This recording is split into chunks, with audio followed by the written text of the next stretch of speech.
महेन्द्र साई भन्नुहोस् अथवा अर्को को भन्नुहोस्, सबै एमसीसीको विरोध गर्नेहरू कुरौटेहरू हुन्। एमसीसी उसले नेपाललाई मात्रै होइन, अब कुरौटेहरूको पछि अमेरिका कति लाग्छ?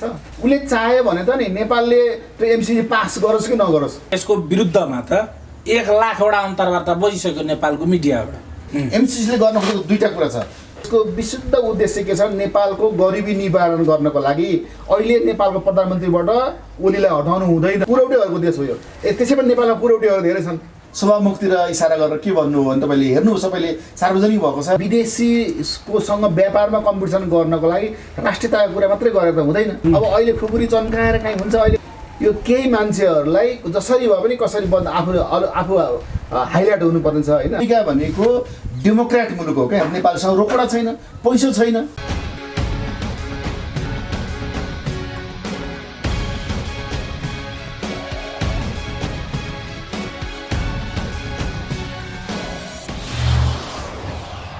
स्टार अनलाइन टिभीको फ्रेममा विजय सर फेरि पनि दोस्रो पटक यहाँलाई हार्दिक स्वागत छ। धन्यवाद। अस्तिको एपिसोडमा तपाईँले लिम्पियाधुरा चाहिँ भारतकै हो भन्ने खालको तर्क राख्नुभयो, नक्साको आधारमा होइन। आजको विषयवस्तु एमसीसीसँग केन्द्रित गरौँ हामी, किनभने अब सीमा विवाद त बाहिरी रूपमा मात्रै छ, भित्री कुरा चाहिँ एमसीसीकै आइरहेछ। किनभने सर्वदलीय बैठक हुँदा पनि शेरबहादुर देउवाजी मुख फोडेर ओलीजीलाई भनिहाल्नुहुन्छ होइन त्यो एमसीसी पास गरिहाल्नु भन्ने खालको कुरा गर्नुहुन्छ। एमसीसी पास हुनुहुन्छ कि हुनु हुँदैन, भयो भने के हुन्छ भन्ने खालको कुरा त धेरैचोटि आयो। नहुँदा चाहिँ के हुन्छ अथवा समग्रमा यसको व्याख्या गरिदिनु। जस्तै एमसीसी भन्ने बित्तिकै यो नेपाललाई किन आवश्यक छ भन्ने कुरामा पहिले जानु पर्यो। नेताहरूले नबुझेको के भनेदेखि जो नेताहरू चाइनिज सोच राखेर बोल्छन् नि, त्यो चाइनिज सोच राखेर बोल्ने त्यसभित्र दुईवटा फेरि खेमा छ। एउटा चाहिँ अन्धभक्त भएर बोल्ने, चाइनिज खेमा राखेर त्यो चाइनिज सोच राखेर अन्धभक्त रूपमा बोल्नेहरूले के भन्छन् भनेदेखि यो हाम्रो देशमाथि लादिन खोजिएको भन्ने हो। अथवा के भने नेपालको माहौल के छ, राष्ट्रियताको कुरा उठाइदिने, विदेशी हस्तक्षेप नहोस् भन्ने कुरा गर्छन्। अरे बाबा, विदेशी हस्तक्षेप कुरा हुन्छ। विश्वको सबैभन्दा दोस्रो ठुलो राजदूतावासको क्षेत्रफल अमेरिकाको नेपालमा छ। अनि त्यो चाहिँ विरोध गर्दैन, पहिलेदेखि किन बनाउनु दियो त? सूर्यबहादुर थापाको पालामा पहिलेदेखि बनाउनु दिएको त्यही त। अब अहिले आएर अब तपाईँले किन विश्वको दरबारमा ठुलो त यहाँ राखिस् भनेर कुरा त आउँदैन। त्यसो अमेरिका अरू जे सुकै भए पनि नि, अमेरिका भनेको डेमोक्रेट मुलुक हो क्या। त्यो ब्रान्ड छ उसको। उसले के गर्छ, अमेरिकाको र चाइनामा के फरक छ भनेदेखि चाइनाले मेहनत गर्यो होला, चाइनाले विकास गर्यो होला, चाइना अलिक भलाज्मी छ होला खुरापात गर्नमा होइन। तर के छ, चाइनाको एउटा के छ भने चाइनाले व्यक्तिगत स्वतन्त्रतालाई मान्दैन। त्यो व्यक्तिगत स्वतन्त्रतालाई कसले मान्छ त भन्दाखेरि त्यो थ्योरी नै सुरुवात गर्ने नै को हो भने अमेरिका हो। अमेरिकन स्वतन्त्रता सङ्ग्रामदेखि नै उनीहरूले व्यक्तिगत स्वतन्त्रता हुनुपर्छ भन्ने कुरालाई फोकस गरेर अगाडि बढिरहेकोले अब तपाईँ हामी मानव हौ, मानवले त के भन्छ, व्यक्तिगत स्वतन्त्रता चाहन्छ। त्यसैले हामीले सैद्धान्तिक रूपमा हेर्दाखेरि त्यो पुँजीवाद भन्दा पनि के गर्नु पर्यो भनेदेखि व्यक्तिगत स्वतन्त्रता र सामूहिक स्वतन्त्रताको कुराहरू। त्यो कम्युनिस्ट र डेमोक्रेटमा के फरक छ भने कम्युनिस्टहरूले, साम्यवादीहरूले के भन्छ, समाजको स्वतन्त्रताको कुरा गर्छ, समूहको स्वतन्त्रताको कुरा गर्छ।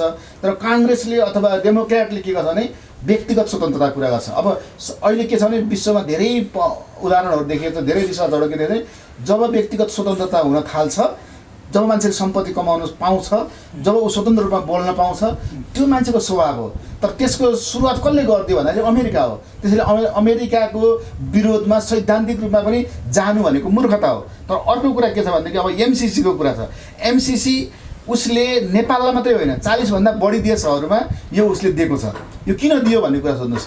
हाम्रो नेपाल संयुक्त राष्ट्रसङ्घको सदस्य हो है। नेपाल सदस्य भइसकेपछि नेपालले के गर्यो, त्यो संयुक्त राष्ट्रसङ्घले जुन पारित गरेको मिलेनियम गोल भन्छौँ नि हामीहरू, अब त्यो मिलेनियम गोल पुरा गर्नको लागि होइन 17वटा गोलहरू छ, त्यो पुरा गर्नको लागि नेपालले पनि त्यसमा जानुपर्ने हुन्छ। तर नेपालसँग रोकडा छैन, पैसा छैन होइन। पैसा नभइसकेपछि के गर्नु पऱ्यो, कसैले दिनु पऱ्यो। अब गरिबी निवारण, गरिबीलाई शून्यमा झार्ने भनेको छ, स्वास्थ्यको स्थिति त्यस्तै गर्ने भनेको छ, मान्छेहरूले खान बस्ने अथवा राम्रो खाने, उसको कुरा, सिँचाइको कुरा, कृषिको कुरा, वातावरणको कुरा, धेरै कुरा हो त्यसमा छ। हामी जुन आधारभूत आवश्यकता भन्छौँ नि, घाँस, बाँस, कपास, शिक्षा, स्वास्थ्य, सुरक्षा, यो सबै कुराहरू त्यो मिलेनियम गोलभित्र पर्छ। अझ त्योभन्दा बढी छ। अब यो हामीले त आफै पुरा गर्न सक्ने बेला छैनौँ। 2030 सम्म पुरा गर्ने भनेर हामीले त्यहाँ साइन गरेको छौँ, तर हामीले के गरेको छ भनेदेखि पुरा गर्न सक्दैनौँ। अनि अमेरिका बिचारा के गर्यो भने ल नि त हाम्रो फन्डबाट हामीसँग केही पैसा छ, कमाएको पैसा, यो पैसाबाट केही पैसा हामी जुन देशले माग्छ त्यस्तो देशलाई यो मिलेनियम गोल पुरा गर्नलाई सहयोग गऱ्यौँ है भनेर उसले त्यो पुरा गर्नको लागि सबै देशहरूलाई दिन माग्यो, आह्वान गरेर नेपालले पनि त्यसमा एप्लिकेसन हाल्यो। त लियो भनेर उसले नेपाललाई भनेको होइन, नेपालको त्यतिखेरको सरकारले नेपालले निवेदन हाल्यो र त्यो प्रक्रियामा उसले लग्यो। तर त्यसको एउटा के छ भनेदेखि त्यो पारित गर्नको लागि संसदबाट पारित हुनुपर्छ, किनभने एउटा सरकार त यहाँ चेन्ज भएको भए हुन्छ, विश्वमा त्यस्तै छ चलन। अनि संसदबाट पास भइसकेपछि त के भने त्यसलाई एउटा जवाबदेहिता लिन्छ भनेर उसले एउटा नियम के राखिदिएछ, संसदबाट पास हुनुपर्छ भनेर। नेपालको संसदमा अड्किएको छ। महाराजीको पालामा पनि त्यो सरकारले पास गरेर पठाएकै हो, महाराजीले अड्काउनु भयो, महाराजीले कति लफडामा पर्नुभयो देखिहाल्नुभयो। तर सभामुख चेन्ज गरेर भए पनि पास गराउने रणनीतिमा ओलीजी लाग्नु भएको थियो। तर प्रचण्डजी यति धाएर गर्नु यस्तो गर्नुभयो कि प्रचण्डजीको के अरे हार गुहारको अगाडि अथवा प्रचण्डजी आफै पार्टीभित्र पनि विक हुनुहुन्थ्यो, किनभने एउटा लबीलाई छोड्ने बित्तिकै उहाँ झन् सडकमा आउनुहुन्थ्यो। त्यसले गर्दा उहाँले त्यो एमसिसी भन्दा पनि आफ्नो वर्चस्व कायम राख्नको लागि आफ्नो पक्षको सभामुखलाई लगाएर राख्नुपर्ने भयो। अब फेरि अहिलेको जो सभामुख हुनुहुन्छ अग्निप्रसाद सापकोटा, अब उहाँसँग ओलीजीले वादा गराउनु भएको छ कि छैन नियुक्ति हुनुभन्दा अगाडि, त्यो चाहिँ तपाईँले टेबल गर्नुपर्छ।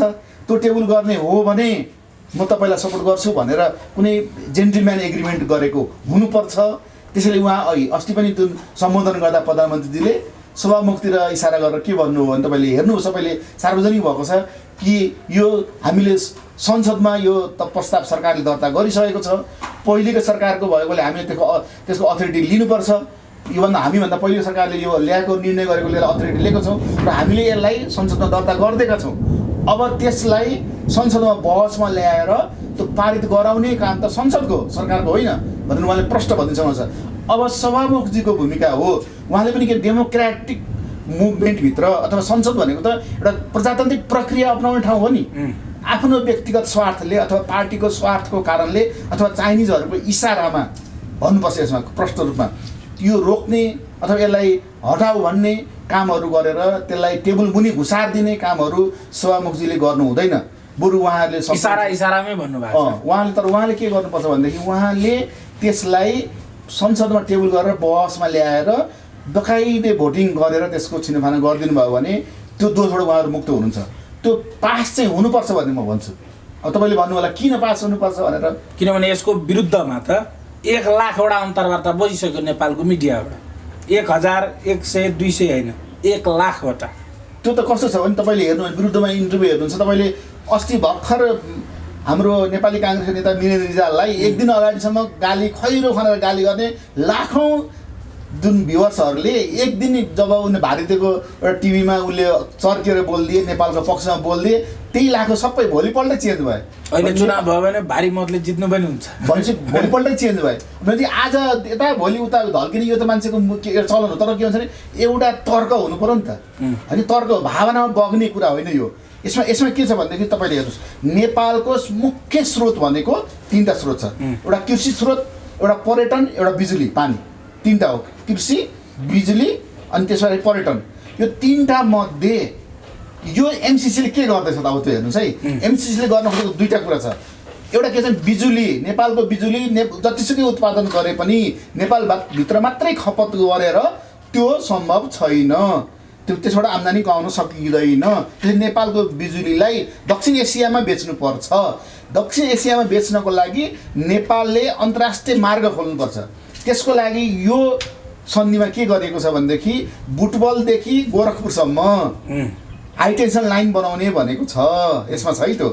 गोरखपुर भनेको भारतमा पर्यो, त्यसैले यसमा एउटा पक्ष के थियो भने भारतसम्म यो जाने भएकोले भारतको स्वीकृति पनि चाहिन्छ भनेको। यदि भारतको सिमानाभित्र यो कार्यक्रम नलगेको भए भारतको स्वीकृति चाहिन्छ भन्ने यसमा हुँदैन थियो। त्यसैले भारतको स्वीकृति किन भन्ने प्रश्न पनि गर्नु बेकार छ। जुन स्वीकृति फेरि भारतले पहिले दिइसकेको छ, हेर्नुहोस् है, त्यो दिइसकेको छ। अब फेरि दिनुपर्ने पनि होइन, त्यसैले त्यसमा लफडा गर्नुपर्ने कुरा छैन। तर भारतसँग किन दिनु पर्यो भारत स्वीकृति भन्दाखेरि यसमा प्रष्ट कुरा छ। उसको देशमा लाने तपाईँले हाइटेन्सन लाइन, उसलाई स्वीकृति नलिकने हुन्छ, बाटो त्यही प्रयोग गर्ने। अब हामीले भारत हुँदै बङ्गलादेश अथवा अरू देशहरू जुन छ त्यो देशहरूमा यो बिजुली सप्लाई गर्न सक्छौँ। कतै चाइनाले OBOR को विरुद्धमा यो MCC को विरुद्ध चाहिँ यो नराम्रो कुरो फैलाएको त होइन? होइन, यसो हो, चाइनिजहरूले के चाहन्छ भनेदेखि यो त्योभन्दा राम्रो नराम्रो भन्दा नि सकभर नेपालमा अमेरिकाको गतिविधि कम होस् भन्ने चाहन्छ। जुनसुकै आधारमा कम होस् भन्ने चाहन्छ उसको। त्यही चाहनाभित्र यो हुन्छ। यो राम्रो नराम्रो भन्ने उसलाई मतलब छैन। नेपालमा जति गतिविधि अमेरिकाको बढ्यो उसको त्यति बढी उसको खर्च हुन्छ चाइनाको डिफेन्समा खर्च बढी गर्नुपर्छ। अब त सबै व्यापार विश्वमा सबैले व्यापारै गरिरहेछन्। तपाईँले हेर्नु ब्रिटिस इस्ट इन्डिया कम्पनी भारतमा व्यापारै गर्न आयो। अब अमेरिकाले जुन गरे व्यापारै गरिरहेछ। सबै व्यापार राजनीतिक भन्दा अहिले त यहाँ व्यापारको हालिम भयो। तपाईँले हेर्नुभयो भने चीनले भारतको विरुद्धमा अहिले बोलेन नि त। जुन यो सीमाको विवादमा के भन्नु भारत र नेपाल बिचको होइन भारत र नेपाल बिचको यो कस्तो हो भनेदेखि आपसी विवाद हो, उसले आफै सम्झाउनुपर्छ भन्थ्यो। MCC को विरुद्धमा हामी जान्छौँ अथवा कुराकानी गर्छौँ, त्यो कुराकानी गर्नेहरूले एकपल्ट फेरि दोहोऱ्याएर सोच्नु पऱ्यो के। अब त्यो साइन कलेक्सन गरेर बुझाउँदैमा त्यो भावनामा बगेर हुँदैन। भावना बगेर कहिले हलो जोतेर बस्ने मान्छेहरू नेपालीहरू जहिले पनि हलो जोतेरै बस्ने। अब विदेशीकोसँग व्यापारमा कम्पिटिसन गर्नको लागि राष्ट्रियताको कुरा मात्रै गरेर त हुँदैन।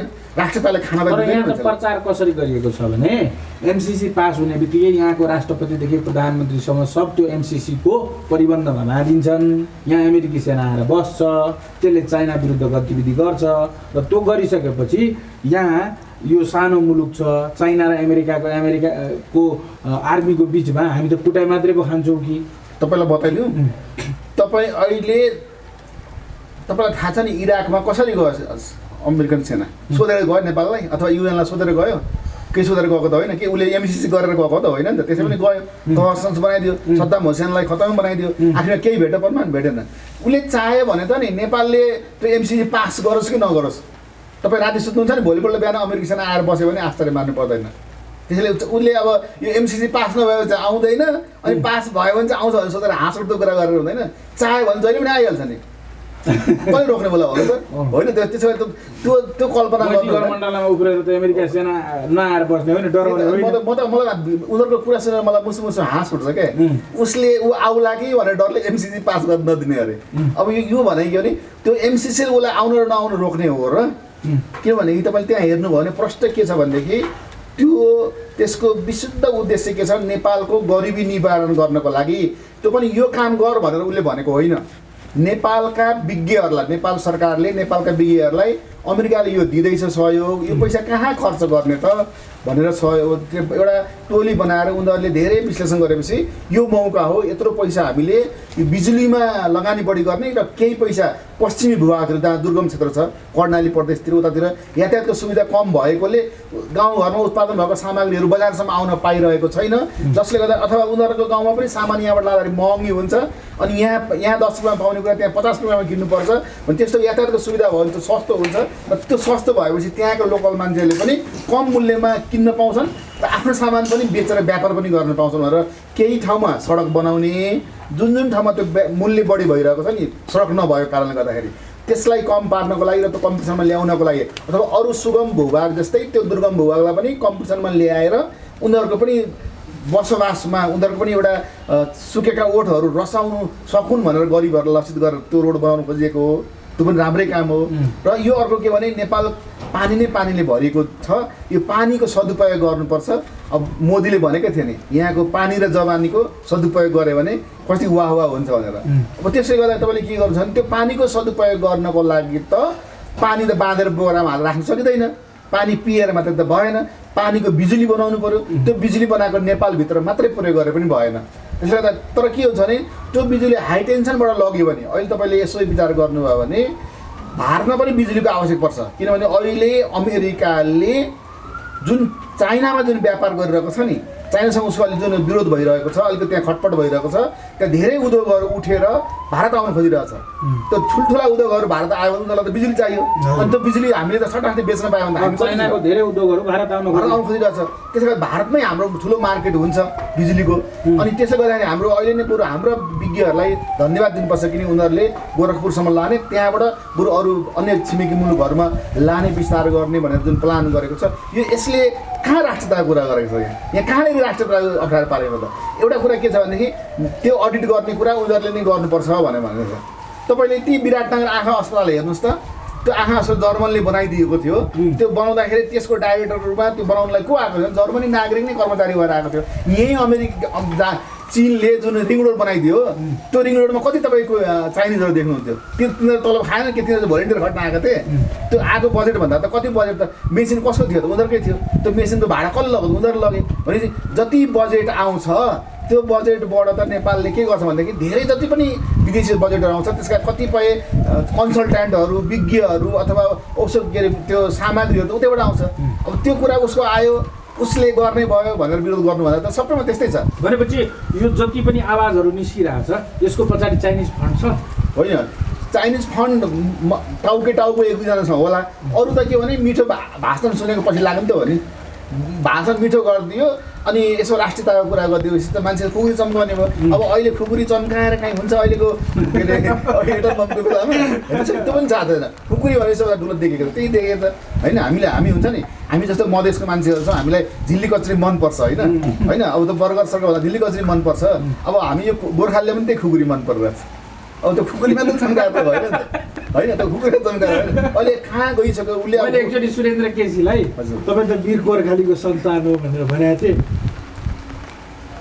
वीर गोर्खाली भनेको म बुझ्छु 40वटा किताब लेखेर पढेर म बसेको छु वीर गोर्खाली भनेको त्यो शब्द फिर्ता ल्याउ तिमी त्यो भनेको मूर्ख बन्न खोजेको मलाई भनेर भन्दै हुनुहुन्थ्यो क्या उहाँले दिल्लीमा भन्नुभएको मलाई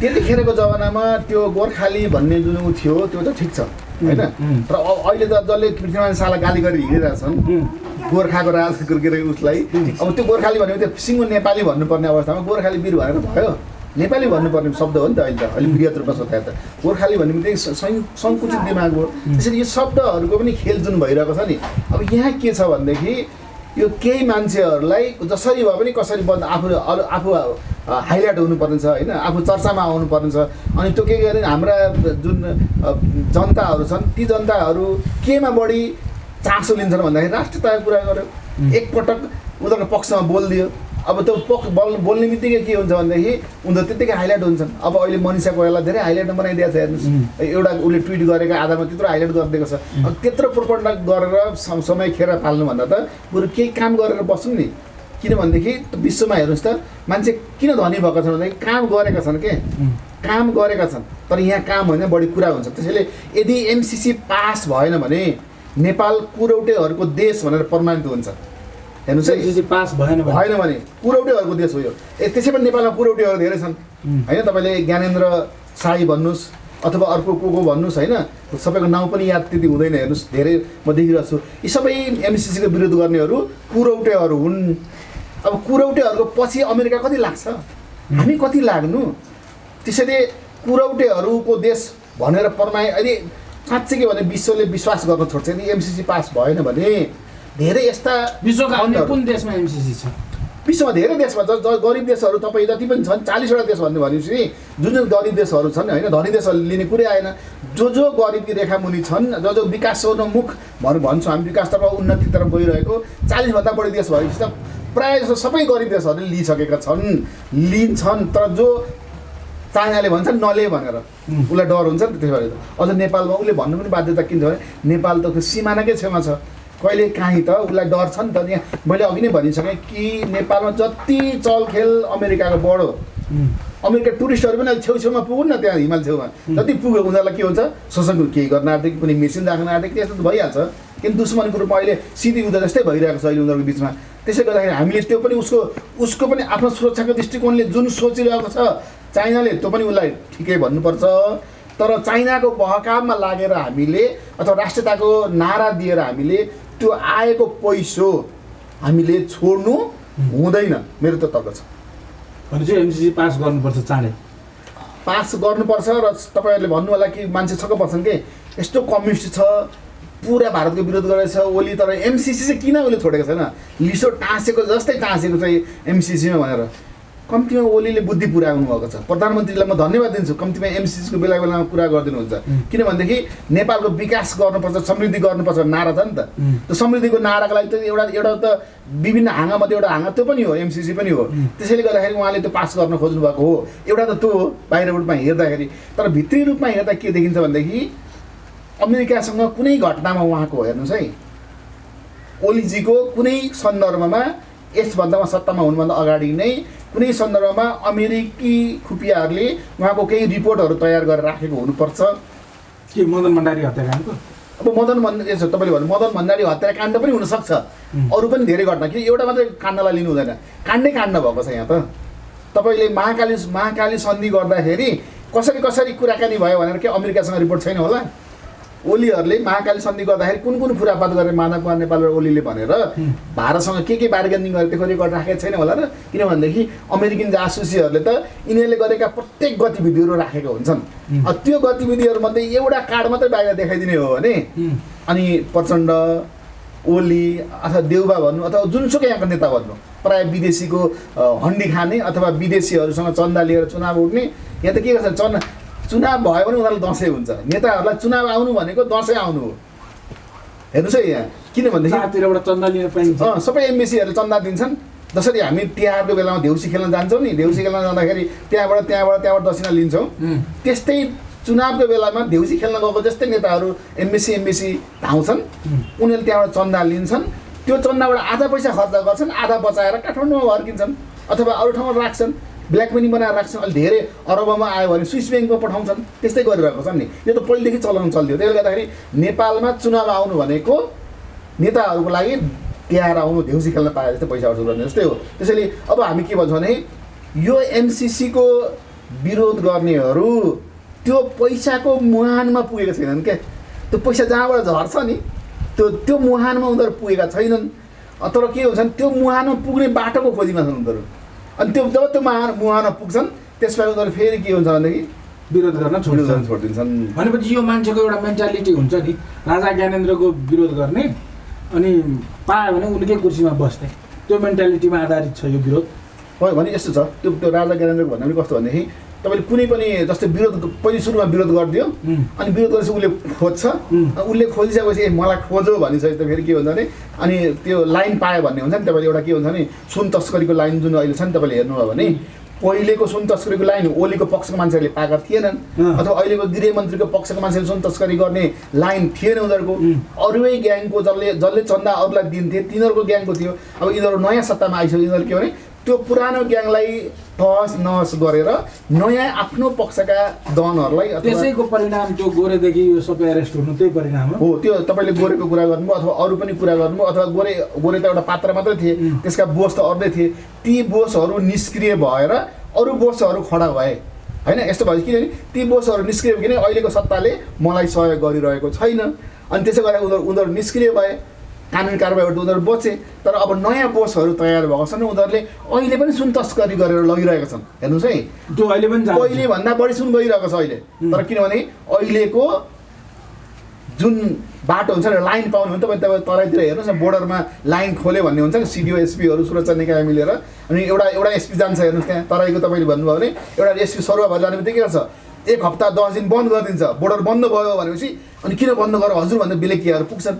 अनि उसले त अब त्यहाँ देखाउनु पर्यो, अलिक धाकधुक देखाउँछ, यताबाट आफ्नो रेट बढाउनु त हो नि। किनभने यहाँ 20 लाख 25 लाख चन्दा दिएर एसपी भएर तराईतिर बोर्डरमा गएका हुन्छन्, अनि त्यो पैसा उठाउनु पर्यो। अनि पहिलेको रेट अनुसार उनीहरूलाई पुगेको हुँदैन, अथवा उनीहरूले पहिला रेट अनुसार गयो भने त्यहाँ आफ्नो देखिएन पर्छ, यहाँ कति बुझाएर त्यहाँ पुगेको हुन्छन्। त्यसो भए उनीहरूले के गर्छ भने सुरुमा 10-15 दिन बन्द गरिदिन्छन्, अनि यसो नागरिक पनि के हुन्छ, वाह यो एसपी राम्रो आएछ भन्ने हुन्छ। अनि त्यसबाट फेरि ती बेलेकियाहरूसँग गएर लाइन ल्याउँछन्। यो सुन तस्करी पनि त्यो जिल्लामा गर्ने एसपीले बोर्डर खोले जस्तै सुन तस्करीको इन्टरनेसनल बोर्डर पनि यहाँको अहिलेको सत्तामा बस्ने मान्छेहरूले सत्तामा आइसकेपछि केही दिन बन्द गरेको देखाएको नाटक हो।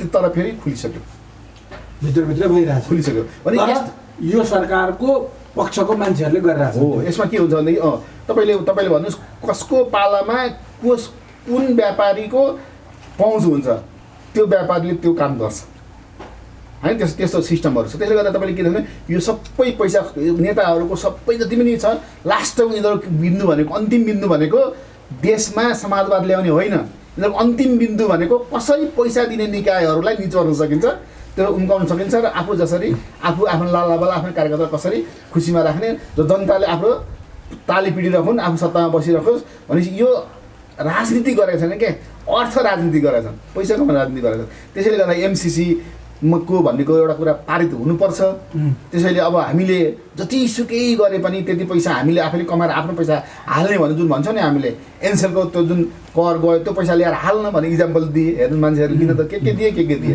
अब एनसेलले पैसा दियो त अहिले फेरि होइन त्यो दिइसकेको पैसाको त कहाँ युज भयो त अब अहिले तपाईँले हेर्नुभयो भने त्यो हिजो अस्ति भर्खर आएको छ जुन मजदुरहरू कर्मचारीहरूबाट जुन 1% सामाजिक कटाउँछ नि त्यो पैसा त्यसैको त्यही उसमा खर्च गर्नु पर्यो त्यो पैसा खर्च भइसकेको छ कस्तो विडम्बना हेर्नुहोस् त मजदुरहरूलाई अहिले त्यो पैसाबाट दिए पनि हुन्थ्यो भन्ने कुरा हुँदाखेरि त्यो पैसा त विभिन्न बजेटहरूमा पहिले नै खर्च भइसक्यो भन्ने कुरा आएपछि त अब यहाँ के रहेछ त भने मलाई त के डर लाग्छ भने यो सरकारले सरकार चलाएको छैन पार्टी चलाए जस्तो गरिरहेछ पार्टी चला देश जुन पनि नेपालको कन्टेक्स्टमा जुन पनि पार्टी सरकारमा आउँछ त्यसले आफ्नो पार्टी नै चलाउनु त हो त्यही त पार्टी चलाएर देश चलाउने देश भनेको एउटा भिन्नै निकाय हो यसले विभिन्न पहल जस्तै अहिले तपाईँले हेर्नुभयो भने यो पार्टीको हितमा काम गरेर सरकार चलाउन खोजियो भने के हुन्छ अनि सरकारले कर्मचारीको तलब तिर्न सक्दैन कर्मचारीको पेन्सनको कुरा गर्न सक्दैन अरू फन्डहरू गर्न सक्दैन विदेशको ऋणहरूको म्यानेजमेन्ट गर्न सक्दैन अनि आफू हुन्जेलसम्म कमाए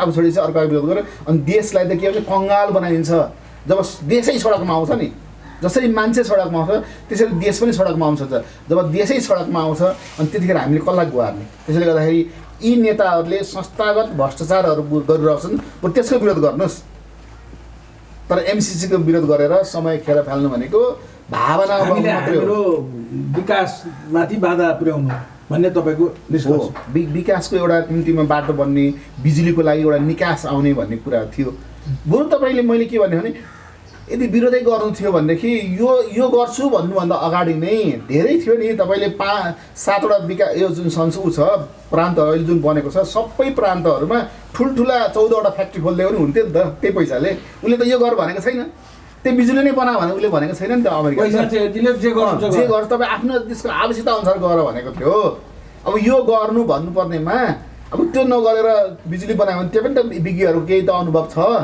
छैन बाटो बनाउनु भने के त अनुभव छ त्यो उनीहरूले पुरै गर्छन् नेपालको माटोलाई जे आवश्यक छ उसले त्यही भने अब यो पनि नगर्ने ऊ पनि गर्ने कोही पनि नलिने भन्दाखेरि के भिख मागेर हिँड्ने